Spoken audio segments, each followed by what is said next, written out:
Department of Public Works Commissioner Candice Miller. Welcome to our meeting. Thank you. Thank you for coming. Thank you, Mr. Chairman, and thank you all of you commissioners. I'm delighted to be here, and congratulations to you as a new chairman of the County Board of Commissioners, and congratulations to all of you for being here. And honestly, I did not think this would be my first time in front of the County Board of Commissioners talking about the sinkhole. But I'm delighted to be the new Public Works Commissioner here in Macomb County. And I will tell you that this is an enormous thing that's happening to the county, but we're all up to the challenge. We're up to the challenge, this county. We're going to get through this thing. We're going to solve this problem, and somehow we got to figure out how to pay for it. So, and my numbers are a little bit different than Vicki's, so I'm not to correct her, but mine are a little bit higher than that actually. So we're trying to pull all this together. But just in a brief overview, and you've all seen.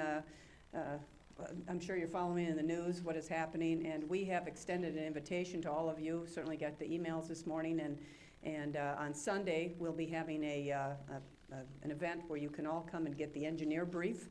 Our plan is we call it the CODEL. The congressionals are coming, both our United States senators, Sandy Levin and Paul Mitchell, the two members of Congress from Macomb County. Some of the state delegation will be there, and certainly extended an invitation to all the Board of Commissioners as well, where you'll get a brief from the engineers on site. You'll be able to ask questions, and I'm sure there'll be a lot of them, and then you can walk the site, which I think is an important thing, because I'm going to tell you, you can look at the picture as much as you want. You cannot believe this thing until you're standing there. It is really it's an enormous undertaking. It looks like a big construction zone with a huge sinkhole in it, which is exactly what we're looking at there.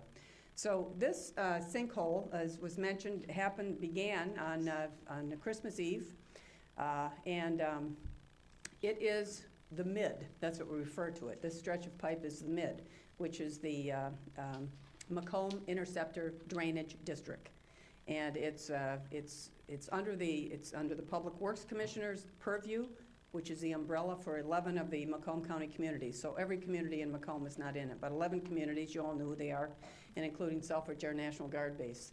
This thing has had a very dubious past, because there was a sinkhole in '78, there was another sinkhole in '04, and now we have this one happening again. And it's really the same stretch of pipe where this sinkhole is happening.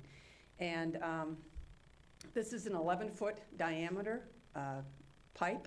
This interceptor is enormous. There are about 530,000 people whose waste goes through this interceptor, as well as about 46,000 businesses. So probably over about 600,000 people are flushing their toilets through this thing every day. So it's huge, it's enormous. And what is happening right now is we're really trying to, and they have, as Vicki said, first hats off to all the engineers and the contractors and our personnel who have been out there in some extremely challenging conditions. The weather conditions have not been great, and obviously the thing itself is just trying to get your arms around it, what is happening, why it's happening, what we have to do to stabilize the situation. So they are in the process, in the immediacy right now, of building a temporary bypass, which will be, the construct of that will be about 6,000 feet, 3 parallel pipes. Obviously, you can't put 11-foot pipe on 15 miles, so they're doing 3. I think they were 236 and a 42-inch pipe, parallel for about 6,000 feet, and then this will probably take another 2 or 3 weeks. It could be a month to build this and have it ready to stop the flow, if you will, in the interceptor and put it in the temporary bypass. And as that happens, once that happens, we will actually be able to understand the scope of the sinkhole, get under there and see it. Right now, it's essentially a football field going in both directions. And also the situation with the pipe of what has happened and what the construct of the fix is going to be. But the expense is staggering. And I don't get flustered very easily, but I'll tell you what, looking at these numbers makes you pause. It makes you pause. And actually, the estimate that we've had for the first portion of this is about $78 million, is sort of what I had seen. These are very preliminary estimates. And that does not include, if you want to really fix this thing, the entire length of this, you're looking well north of $100 million. And I guess that's something we're all going to have to decide what we want to actually do here. I'll tell you one thing, I personally do not want whoever is my successor to be standing in a sinkhole in 15 Mile in 10 years from now.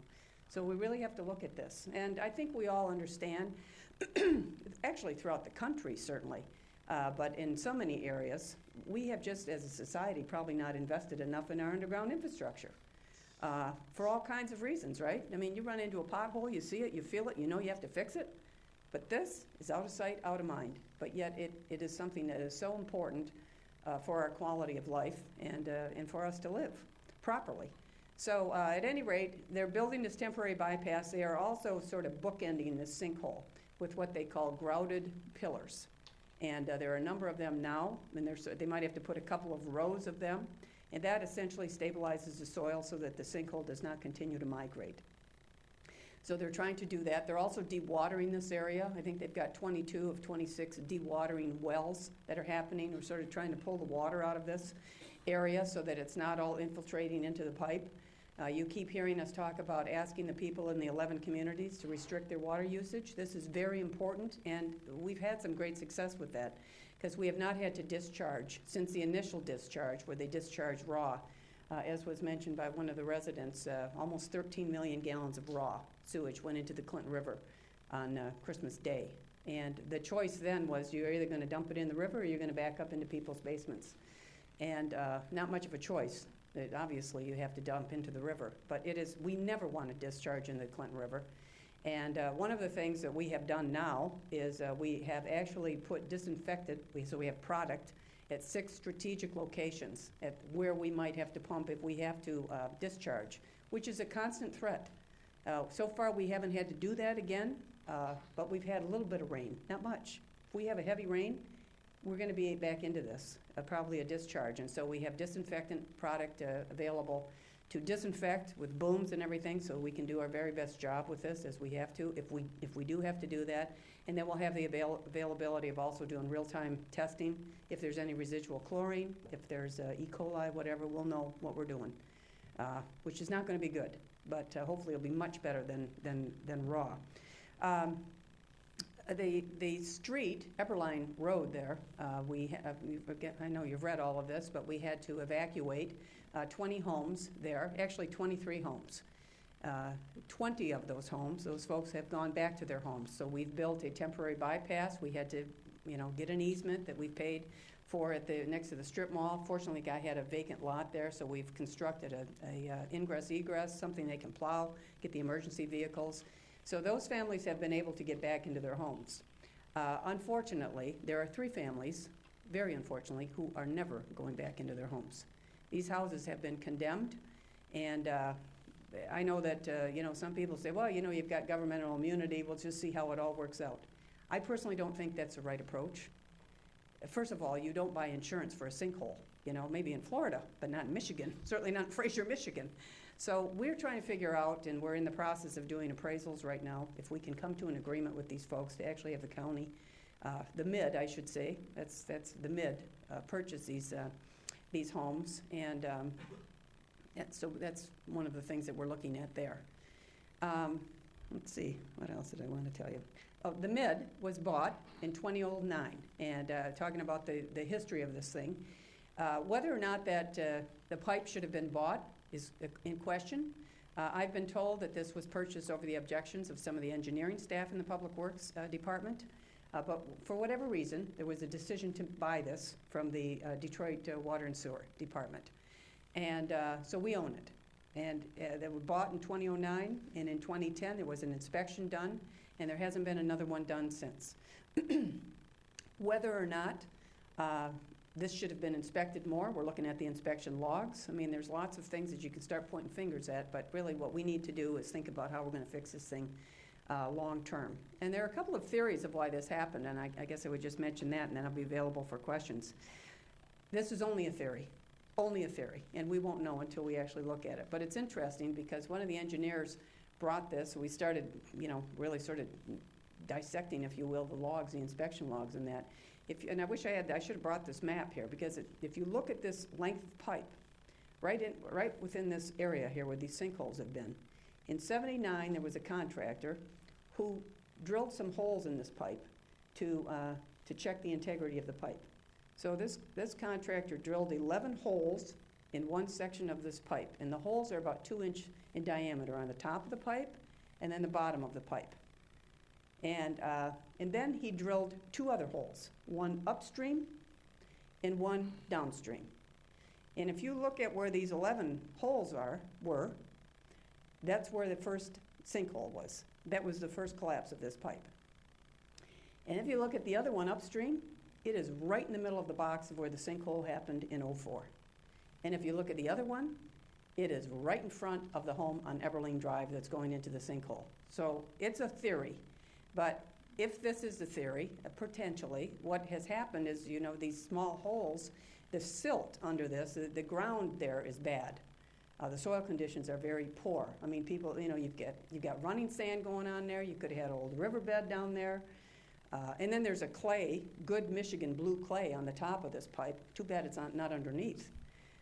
So as this thing could have been going on for, you know, this is 40 years ago they drilled these holes. Who knows? So you have these little holes and the silt gets into these holes and the thing starts, you know, the sewer, it's going for how many years? Pretty soon you have underneath, there's no support of the pipe.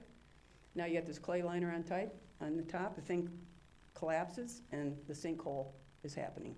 We think, again, that's just a theory, so we'll see. But, you know, you might not even be able to decide when you look at it whether or not that's actually is what happened because of how bad the break in the pipe must be. So how do you fix it? And I know I'm going on here, but just to give you an overview,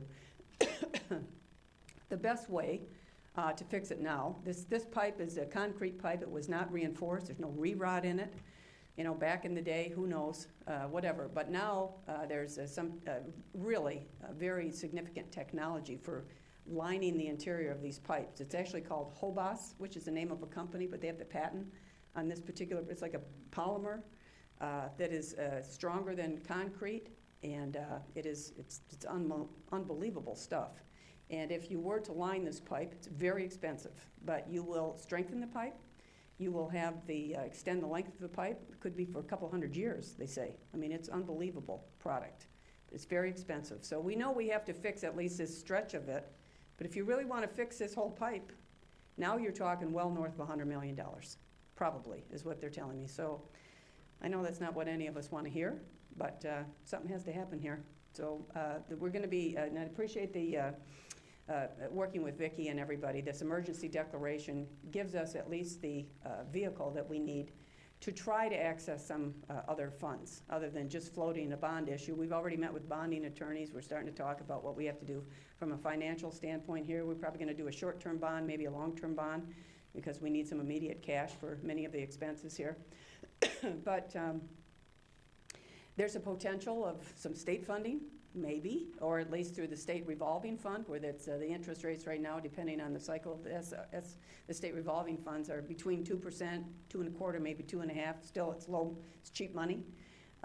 There's a potential of, through, as Vicki mentioned, the federal highways, perhaps, to help us with the reconstruction of 15-mile road.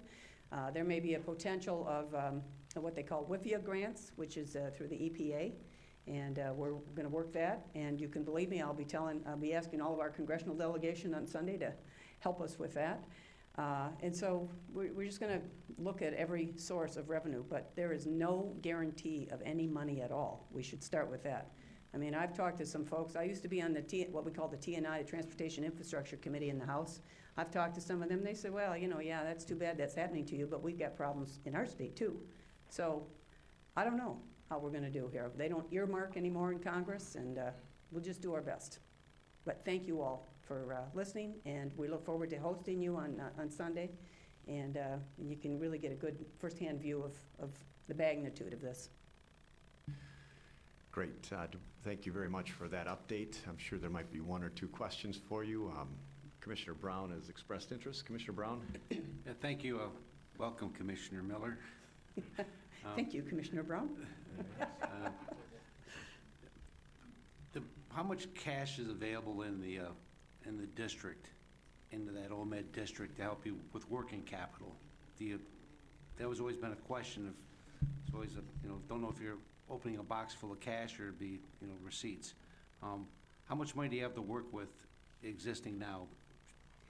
About $5 million. But I mean, we haven't expended a penny yet, and I mean, so far over that already, but that's about what we have in there. We have the potential for, I think, about $7.5 million through the course of the year as ratepayers are paying their bills. So, And all these invoices are being attracted by your department? I mean, in terms of the well, what happened, obviously, initially, and even now, we're still in this emergency mode, right? People are just flying around and everything else, and as soon, I'm gonna tell you, the first day I was out there, I said, well, listen, I appreciate what everybody's doing here, but we're in this emergency mode. Everybody's very emotional right now, but I can tell you in 6 months or a year, people are gonna say, how much money do you spend, and where's the documentation for that? So what we've actually incorporated there is what they call an electronic field book. So we've had that on site since I took this office essentially, and now in this way, through the lead engineering firm, we've got it so that they're really trying to track time and materials, the equipment that's on site. I mean, if you're not using the equipment, there's a different rate than if you are using the equipment for their depreciation schedules, all these kinds of things. So we're really trying to track to the best of our ability. Plus, this really does help from a accounting matrix for Vicky's purposes for trying to document what we're spending here. Excellent. It's not perfect, though. It's not a perfect thing, but we're doing best we can. Very good. It's comforting to know that. Thank you. Thank you, Mr. Chairman. Anyone else? Commissioner Drollet. Thank you, Mr. Chair. To you too, Madam Commissioner. I recognize our top priority here is to approve this resolution and solve the problem. You mentioned there hadn't been inspections for a great period of time. Do you know if those inspections are required or just something that's a good practice? Was there an ordinance broken, a law broken, or just a general bad practices? Well, you know, there's apparently some industry standards for inspections. Whether or not that was adhered to here, I'm not sure yet. But that being said, if you had a line of pipe that has already had 2 red flags on the field, don't you think you might want to inspect it a little bit more often? I mean, I don't know. That would just seem to me. One thing I can tell you going forward, we intend to do a very comprehensive audit of all the underground that is under the jurisdiction of my purview. And we're going to look at the inspection logs, and we're going to start, not to get off far afield here, but if you've ever had a chance to go in the Public Works Department, you will find there's room after room after room of paper. Nothing has been really digitized. And I'm not kidding. It looks like the Twilight Zone to me. It's all this paper is there, and somehow we need to digitize all of that. That's going to be a longer-term project. But part of that will be able, you know, you get your iPhone, you're going to be out there, you're going to start, when was this inspected, what kind of anomalies might have been found, what kind of pipe are you actually looking at, who was the last guy who worked on it, blah, blah. There's a lot of things that can be done. And one thing I will also tell you, talking to our great neighbors of Oakland County, they actually insure their underground. They insure their underground, which is a more common practice for a large county. Now, why we have never insured our underground here, I don't know. But we don't have any insurance for it. That's another thing we're going to be looking at long-term for all of our underground. We need to be thinking about this because, I mean, you insure your car. This might be a follow-up for another day because I know, again, the top priority is addressing the issue of getting it fixed. But it's just a question of whether we have, this is a case, what percentage of this is bad luck, bad soils and that sort of thing? What percent of this is negligence? And is there any criminal negligence involved, you know, over time? Well, it's speculative, yes. Mm-hmm. Well, I mean, I don't know. As I say, there's plenty of finger pointing going on, I guess, but we need to think about, as you say, in the immediacy, how we solve this, how we go forward, and then in a very comprehensive way. Because I'll tell you what, this may not be the only underground issue that I come before you on. All right, I'm aware of another one right now. Nothing like this, but where there's some odd things happening. And so we're just going to look at everything. And one thing I will commit to you all right now is I will be extremely transparent and accountable. So I invite you to call me anytime. I'll tell you the answer to the best of my knowledge. I might not know the answer, but it was mentioned about contracting in that. There's not been a great history of contracting and through the bidding process in this department. You know, we went out for bids on just the temporary bypass, and we bid it in 2 ways. I mean, we didn't have time to post it and, you know, put an ad in the paper or something, but we bid, like I said, we are going to bid everything we could possibly bid here. So we bid the actual construction of the work, the bypass. We also bid separately the pipes themselves. Because I said, you know what? If we have to do the next section of this pipe, if we decide we are going to do this, why have the contractor own the pipe? We'll own the pipe, right? Well, then we'll be ahead for the next thing. So we're trying to think it through here a bit. But Thank you, Commissioner. Commissioner Leonetti? Thank you, Mr. Chair. Again, welcome, Thank you. Commissioner Miller. Thank you for your transition going from Congress to this and starting your job before you even really started January 1st, being out there on Christmas Eve and Christmas Day. I want to get back to the electronic monitoring system. You did elaborate a little bit on that. Is that information checked daily? Is that something that's checked daily? And Yes. who checks that data? Is it somebody from your office that checks that? Well, we have several staff on site. There's always somebody there, usually 2 or 3 from our department. And Anderson, Eckstein, Westrick, AEW is the lead engineer. They're not the only engineer on site. A fellow named Lou Urban will be the guy that will be giving you the brief on Sunday. And they've got a system now. They're checking it every day. And they say everybody's getting pretty good about, now they're getting used to the program here of documenting all of that. We do have other engineers on site, though, besides them. And once we get this bypass built, we're going to have to, obviously, we're going to bid the project, the construction, and we may be bidding the engineering services also. We might not. There might be a real value in the continuity or bidding different sections of it, surveying some of the different kinds of things that might be happening. But again, we'll be extremely transparent of what is happening there. Is that, no, thank you for that. Is that data, does that give us a raw number, like on a weekly basis on how much we're spending? I'm just wondering how long it takes from when you get the data to somebody digests and says, okay, we're at $1 million this week, we're at $3 million, next week. Is that the way that electronic monitoring system works? Does it give us that kind of data? I really don't know the answer to that question. I'm not sure exactly how it's uploaded and exactly the extent of it all on a daily basis, but I'll get back to you on that. Okay, thank you, Commissioner. Thank you, Mr. Chair. Thank you. Commissioner Kleinfeld? Thank you, Chair. Well, baptism by fire. Yes, Welcome. thank you.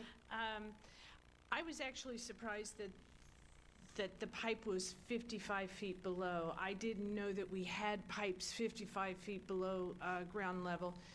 And that one doesn't service my community. Are there other pipes that size and of that nature throughout the rest of Macomb County? Yes, although I have to tell you, I'm not a total expert on this yet. Okay, I'm only into week 2.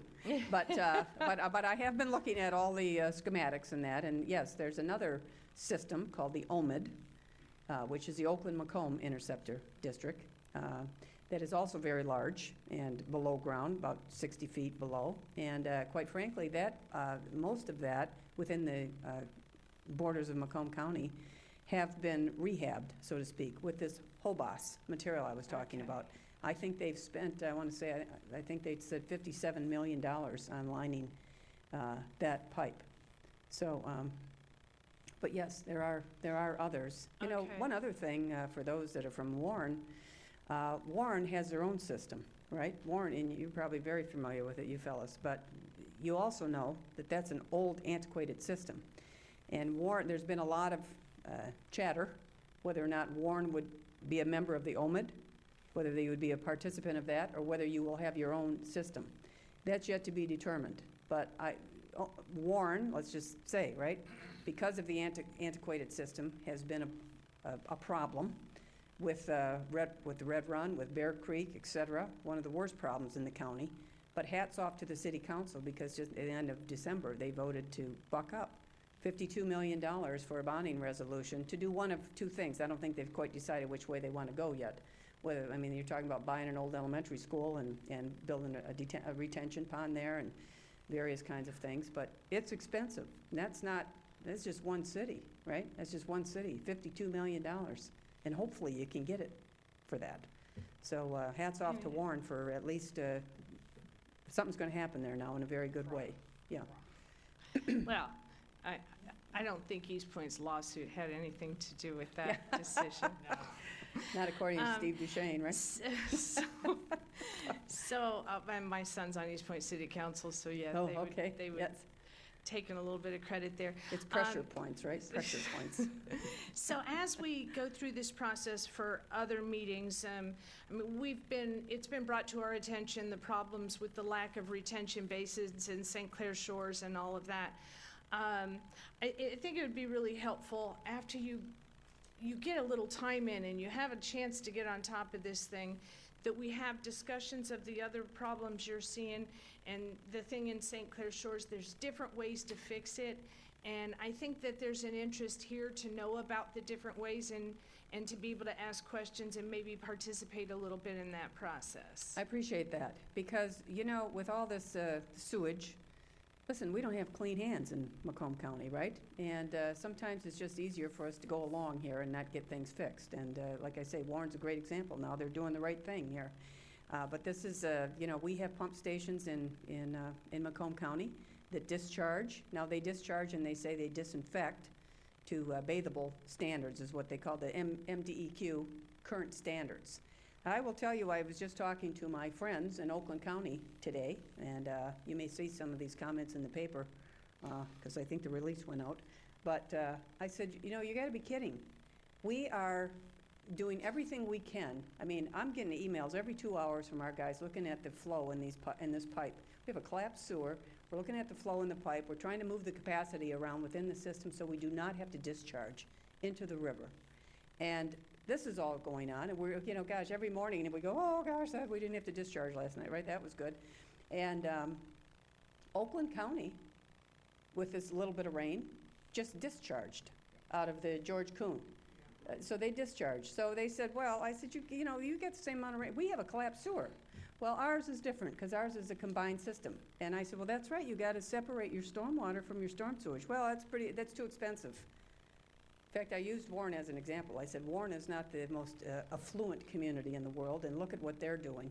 And you guys over here, I love Oakland County. You know, I'm glad you all live in huge houses there, but you can't, you're our neighbors, and what you are doing is not neighborly, okay? So you can't keep discharging on us. You have to do something. I know you're not going to change this overnight. And of course, he said, well, you've got pump stations where you're discharged. I said, I know. And they said, well, it's bathable standards. I said, well, I will stand corrected if you officials in Oakland County go out there at that discharge pipe and take your bath, all right? Go take a bath in it. So if you do that, then no problem. And the separation versus retention is exactly one of the discussions that I'm interested in having down the road. I just ask before I relinquish, I have some questions on the appointment that we're going to do on the next agenda item, so if you would stay there with respect to that. Thank you, Chair. Thank you, Commissioner. Anyone else have any questions? Commissioner Sauger. Sewage, or is it rainwater, or a combination of everything? It's mostly sewage. Mostly sewage? Yeah, but there is a lot of infiltration now because of this, so. Yeah, that's why it was in the heavy rains, right? In the heavy rains. And within all of these communities that are in the mid, not all of them have separated their stormwater from their storm sewage. So we have work to do in Macomb. And you know what? We are going to do it. We're going to figure this out somehow, because all of us have children and grandchildren. You just don't want to keep passing this down every generation. It's one of the reasons I ran for this job. I mean, we need to, I understand it's expensive. We're not going to fix it overnight, but you got to have a plan and start working at this. And so does Oakland County, by the way. Thank you, Commissioner. Commissioner Majek. Thank you, Mr. Chair. Candice Miller, I first want to congratulate you on your victory in Public Works Commissioner. Look forward in working with you.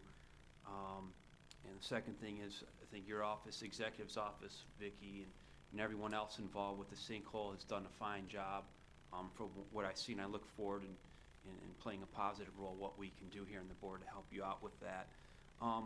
What I do want to say to you that kind of pertains to what you said about infrastructure. And you're now elected for 4 years, and you're going to find out a lot about sewers and infrastructure, and I couldn't agree with you more.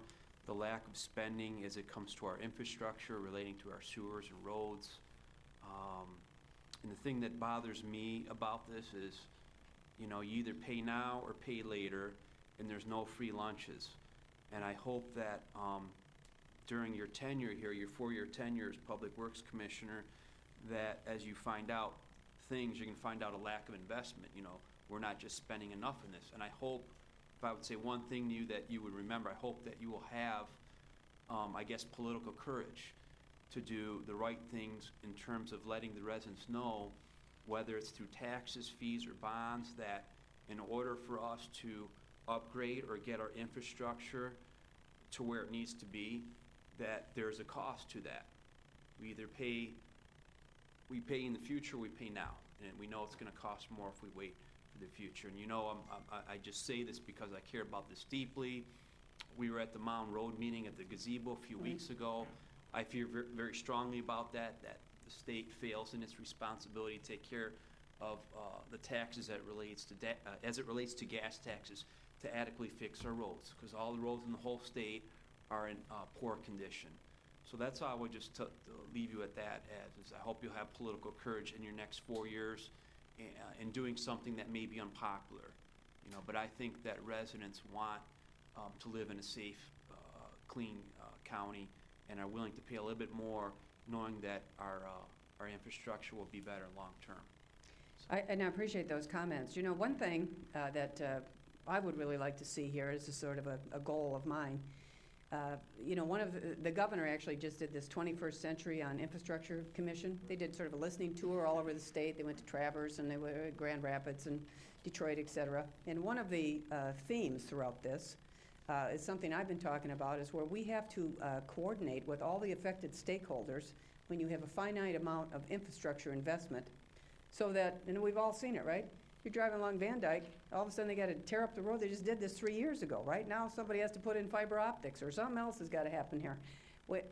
Anything that we're doing in this county, I think we could be really a role model, certainly for the state, where anything we're doing like that, you have everybody who's impacted, whether it's the city, the county, the state, the federal highways, the utilities, et cetera, to make sure if there's something that has to change while you're tearing this up, we do it in a comprehensive way to let the taxpayers have the best bang for their bucks, and you have a better product long-term.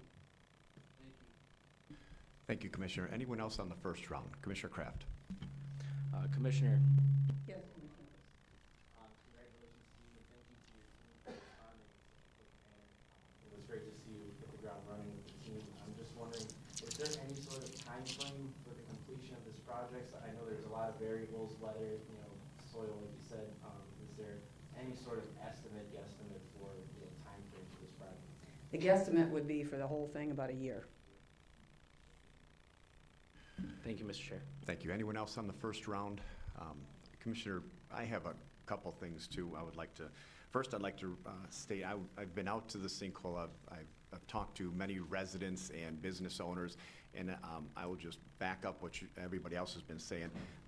All of the workers out there, everybody has been fantastic. Anything they've needed has been done as far as trying to keep their roads open for business, you know, creating new roads for entry and exit. And I just want to say that I have not heard anything except for positive things about everybody out there working, and they're working in some terrible conditions. And, you know, it's easy to be miserable working at 3 in the morning and, you know, minus, 5-degree weather. And they've never found anybody to be anybody but helpful out there. So just so you know, to reiterate that, all the contractors that you guys have hired have been doing